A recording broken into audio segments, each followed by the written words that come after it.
Ribut-ribut antara DPR dan Ikatan Dokter Indonesia atau IDI soal pemecatan Dr. Terawan Agus Putranto merembet ke urusan disertasi Terawan di Universitas Hasanuddin. Sementara Menteri Kesehatan Budi Gunadi Sadikin berupaya menjadi penengah antara Terawan dan IDI.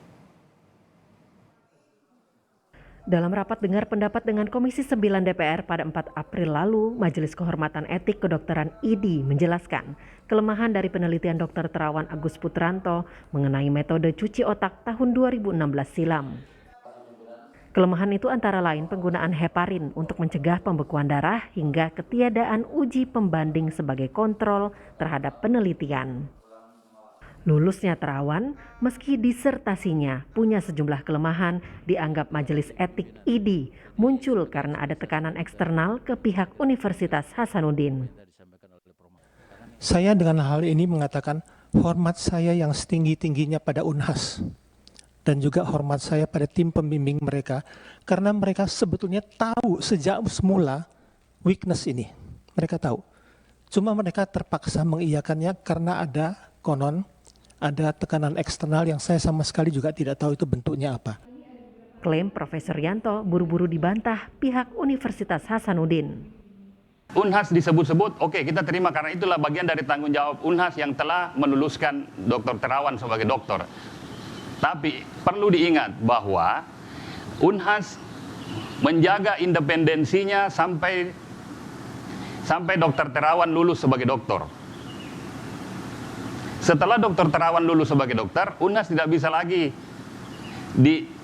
menjaga keseluruhan apa langkah Dr. Terawan. Itu bukan wilayah kami lagi.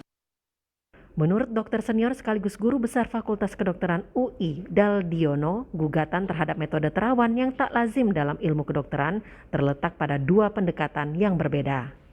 Menurutnya, perdebatan bisa diselesaikan dengan mempertemukan kedua pendekatan itu. Kita nggak bisa bilang siapa salah bisa benar karena tolok ukurnya harus beda. Tolok ukur Dr. Terawan itu satu, ini inovasi. Yang kedua, aman. Yang ketiga, pasien senang.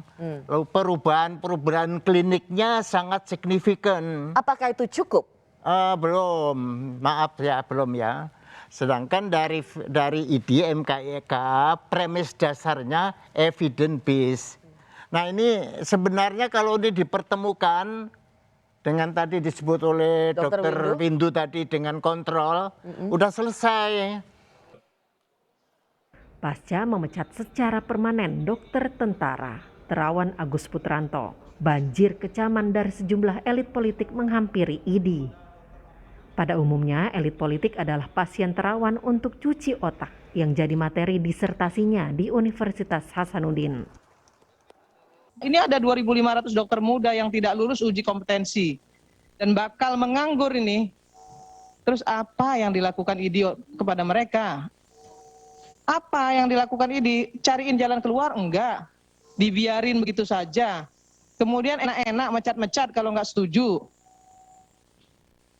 Bubarin aja IDI-nya. Ngapain orang cuma organisasi profesi kok. Terkait dengan kehadiran DPR itu melekat fungsi dari DPR ya. Fungsi legislasi, budgeting, dan kontrol, fungsi pengawasan. Kami ini dalam rangka fungsi pengawasan terhadap pelaksanaan undang-undang. Kenapa? IDI sedang melaksanakan undang-undang praktek kedokteran, Undang-Undang nomor 24 tahun 2000, Undang-Undang nomor 29 tahun 2004. Ini terkait dengan pelaksanaan undang-undang. Jadi DPR perlu dong melakukan kontrol, melakukan pengawasan. Dan para menteri juga membela Terawan dengan menjadi pasien vaksinasi Nusantara. Beliau sudah membantu dan menyelamatkan banyak orang ya di kalangan tentara di mana-mana yang saya tahu. Saya sendiri contohnya ini saya saksinya lah. Saya udah 3 kali, saya pengen ke-4 kali lagi gitu loh. Enggak, saya dulu vertigo ya saya. Habis itu saya periksa ke beliau dan beliau sarankan ya bersihkan ya. Alhamdulillah. Sekarang saya bisa 3 jam pidato. Dan kenapa sih nggak bangga dengan temuan anak bangsa gitu? Kenapa kita terlalu berpikir negatif? Kita cobain aja. Saya coba nih.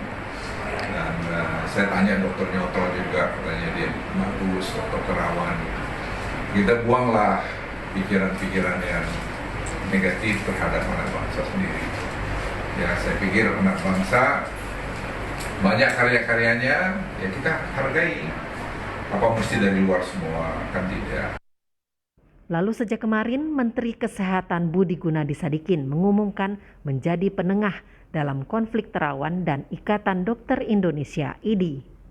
Dua-duanya saya sudah ketemu, saya sudah bicara dengan mereka, dan alhamdulillah sudah ada titik temu lah. Sehingga nanti Dokter Terawan dan IDI bisa duduk bareng-bareng untuk bisa mendiskusikan masalah ini.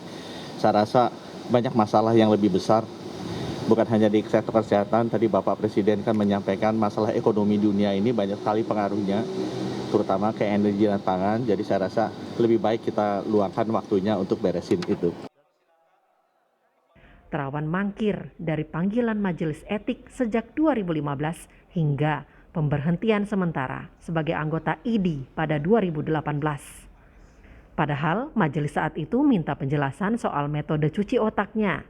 Sejak itu pula Terawan bergeming dengan kritik IDI. Terawan baru melawan dengan pembelaan dari kesaksian sejumlah elit politik yang jadi pasiennya pasca diberhentikan secara permanen dari IDI pada 2022. Tim Liputan Kompas TV.